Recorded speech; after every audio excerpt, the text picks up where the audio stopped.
Cette année, pour la mission Ayo 2024, on a décidé d'aller dans la région du Chirac pour aider le village de Gerarat. Situé à proximité de Gyumri, au pied des collines de la région, Gerarat est un petit village de 1000 habitants. Fortement touché par le séisme de 1988, le village s'est reconstruit au fil du temps. C'est dans ce contexte-là que notre association a envoyé 12 bénévoles sur place. Les objectifs principaux de cette mission étaient de rénover la salle de danse de Gerarat, d'organiser des ateliers d'animation pour les enfants du village en leur proposant des activités physiques, artistiques et culturelles, et organiser une grande kermesse réunissant les habitants du village, les enfants et nos bénévoles. Pour vous raconter l'histoire de cette mission, on a décidé de laisser la parole aux bénévoles afin qu'ils puissent vous transmettre ce qu'ils ont vécu et ressenti.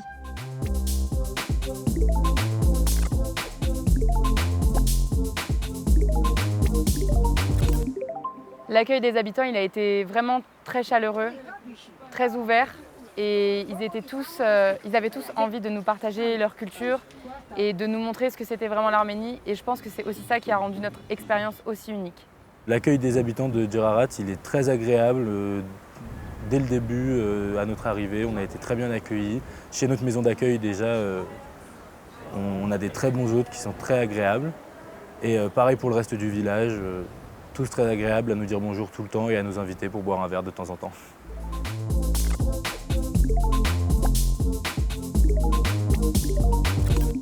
Mon activité favorite avec les enfants en général, c'est plutôt le badèche, parce qu'on voit qu'eux ils adorent ça et donc nous ça nous fait kiffer aussi. Sinon, plus particulièrement en atelier en intérieur, j'ai adoré de faire des perles.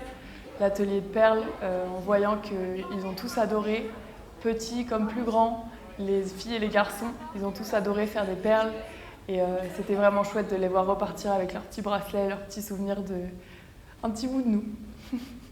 Alors moi, ce que je préfère comme activité du coup avec les enfants, je suis plutôt sport, donc c'est le badèche. En fait, c'est une sorte de ballon prisonnier qui est spécialement arménien. Donc c'est une vraie institution là-bas parce que au-delà de le faire avec les enfants, on avait eu l'occasion de le faire avec les adultes aussi, avec le maire du village et tout ça qui avait lancé ça. Donc on sent qu'il y a vraiment quelque chose autour de cette activité-là qui rassemble pas mal et tous les enfants connaissent bien les règles et tout ça et ont envie de jouer absolument tous les jours et c'est un jeu de ballon qui est plutôt rigolo, donc j'aime bien.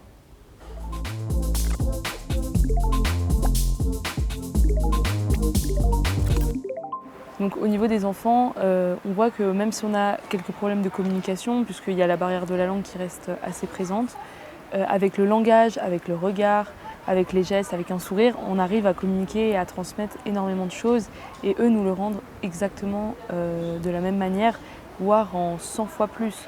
Donc en fait, on voit bien qu'ils sont heureux de nous retrouver chaque jour, que c'est plein de tendresse et qu'on sait qu'on va passer de bons moments à chaque fois tous ensemble. Aujourd'hui, au bout d'une semaine et demie, je pense qu'ils s'y sont habitués. J'ai l'impression qu'ils n'ont pas le recul de se dire qu'en fait on est là que pour un temps, qu'on ne vient pas forcément du même endroit, qu'on n'a pas forcément la même vie. Et justement, je trouve qu'ils se sont très vite habitués à notre présence. Ils pensent qu'on est là pour jouer avec eux principalement et c'est ce qu'on fait. Et je pense que pour eux, ça s'arrête là.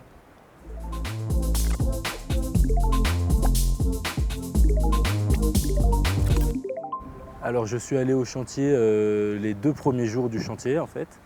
Et donc on a commencé déjà par essayer de savoir ce qu'on avait à faire là-bas, discuter avec le chef de chantier. Et on a pu dans les 2 premiers jours poncer l'intégralité des murs de la salle. Et on y a passé beaucoup de temps, mais c'était très agréable parce qu'encore une fois, les ouvriers nous ont très bien accueillis et ont été très gentils avec nous.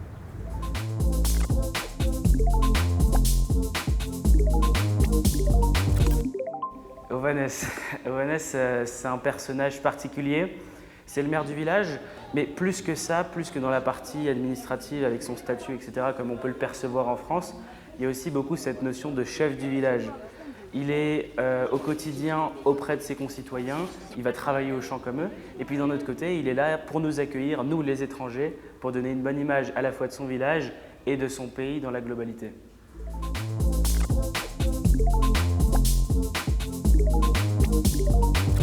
Si je devais faire un guénatz, je le ferais en l'honneur de tous les habitants qui nous ont reçus et qui nous ont accueillis dans leur maison, qui nous ont sorti à peu près toutes les sucreries qu'ils avaient dans leurs armoires et qui nous ont vraiment fait vivre des moments inoubliables entre bénévoles au sein des maisons de Gerarat.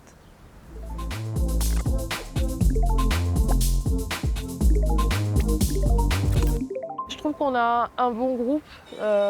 Entre bénévoles, c'est un groupe assez solidaire, avec peu de tension. On est toujours à l'écoute les uns des autres. Et franchement, j'ai passé un bon séjour avec tout le monde. Je suis super contente.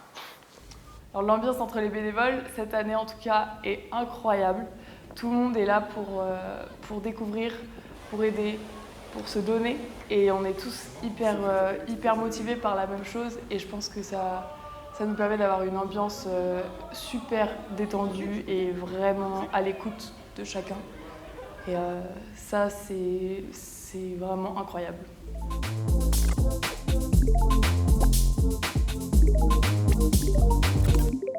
Mon moment favori, je pense que c'est le moment à 18h30 où on finit le travail et on va s'acheter une glace au market qui est juste à côté. Je pense que c'est ce moment-là où on peut souffler et se dire on a fini la journée, on a passé une bonne journée et on débriefe autour d'une glace ce qu'on a fait tout au long de la journée. Mon moment favori de la journée, j'en ai deux. Le premier, c'est les cours de français qu'on a fait le matin. C'est un moment calme où il y a juste des enfants qui veulent apprendre et qui apprennent plutôt vite. On essaie de leur apprendre des mots ou des expressions qu'ils utilisent couramment avec nous. Et donc c'est très sympa de les voir apprendre et utiliser les expressions qu'on leur apprend. Et le deuxième, c'est la dernière partie de badège de la journée qui arrive à 18h quand et les grands et les petits sont là et qui est certainement la partie la plus mouvementée de toute la journée.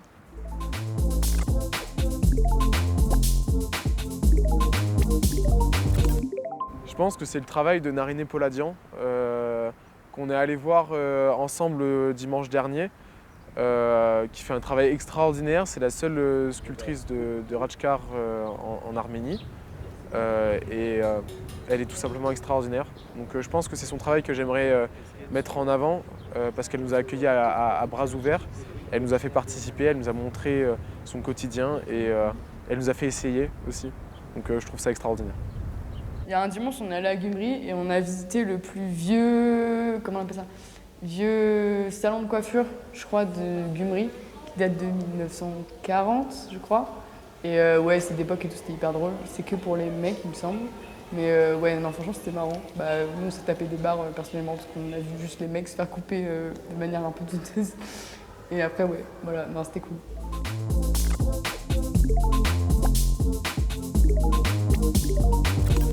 La première fois qu'on était à Gyumri, allé à Gyumri, j'ai vraiment trop aimé visiter un peu. C'était, comme j'avais pas pu visiter l'Arménie avant, cette ville m'a beaucoup plu. J'ai trouvé ça super sympa.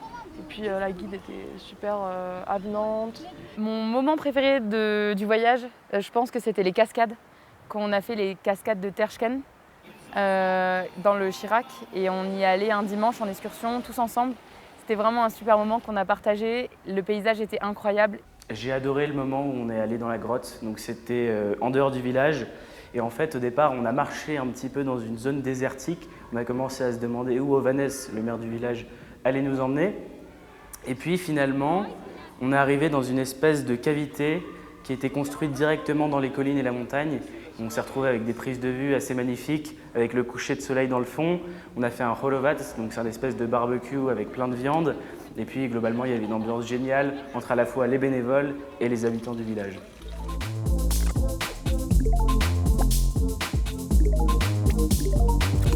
Au niveau de la kermesse, donc en tant que responsable kermesse avec mes deux autres camarades, on va essayer de créer un petit spectacle en incluant les bénévoles ainsi que les enfants pour essayer de danser les danses traditionnelles. Donc tous ensemble, qui sont également très représentatives et très ancrées dans la culture arménienne.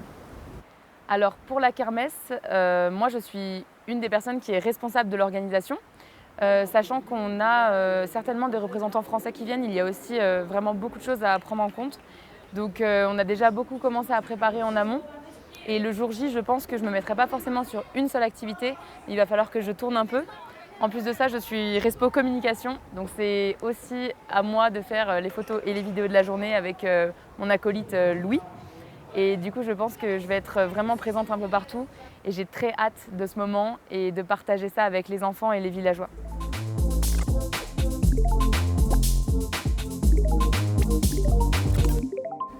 Alors la fresque, c'est un petit peu notre gros bébé, notre gros projet. Des derniers résultats que j'ai vus, elle est assez magnifique. Ce que j'aime bien, c'est qu'elle compose à la fois avec de la modernité, des formes simples, mais qu'elle garde les habits traditionnels de l'Arménie. Et puis surtout, elle symbolise cette amitié franco-arménienne qu'on est venu représenter à travers cette mission Ayo. Je la trouve très bien. Je pense qu'elle est assez épurée. Je pense que et les enfants et les adultes pourront comprendre le message qu'il y a derrière, qui est juste, on est venu ici un jour, on a passé un bon moment avec vous et on veut laisser une trace et garder une marque de ce passage et de cette rencontre. Et je pense que la fresque le représente bien tout en mettant en avant ce que nous, on pense avoir retenu et compris de ce qui est important pour les populations ici.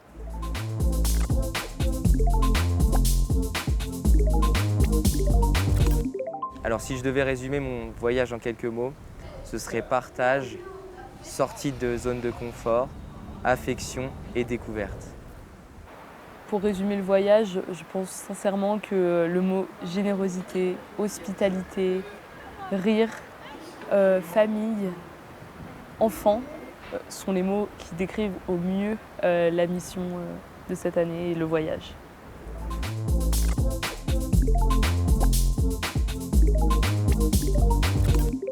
Qu'est-ce que je leur dirais en me mettant dans la peau du bénévole qui n'est pas encore parti, personnellement, j'avais beaucoup d'appréhension parce que je n'avais pas fait de mission, j'avais peur du mode de vie, j'avais peur de la compréhension et du contact avec les enfants et la famille. Et franchement, je leur dirais, partez, laissez-vous aller, essayez de vous reconnecter avec vous-même et kiffez parce que tout est fait pour autour de vous.